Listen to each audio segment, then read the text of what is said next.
شنو ايش وقت تتزوج ونفرح بيه؟ والله يا اخوي ما بقى شيء ان شاء الله، وراح اخذ ريحانه بنت عمي حيدر ان شاء الله. عم الله يساعدك. شلونك؟ الله يسلمك. انا اريد اطلب ايد بنتك ريحانه على سنه الله ورسوله. عمو ريحانه ما تصير لك وشيل هاي الفكره من راسك. شيل اشيل هاي الفكره من راسي. عمو ريحانه انا احبها وبيناتنا علاقه حب ولازم اتزوج. كتب ريحانه ما تصير لك. استغفر الله رب واتوب اليك. تعال اسولف لك. اخوي انا جايك بطلب.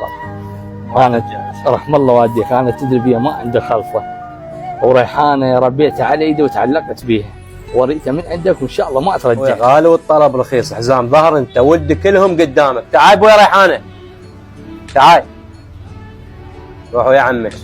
اخوي مشكور، وانا مثل ما ربيتها هاي راح تبقى بنتي وراح اعتز بيها وما قصرت انت. يلا ريحانه قوم حبيبي. الله يعافيك.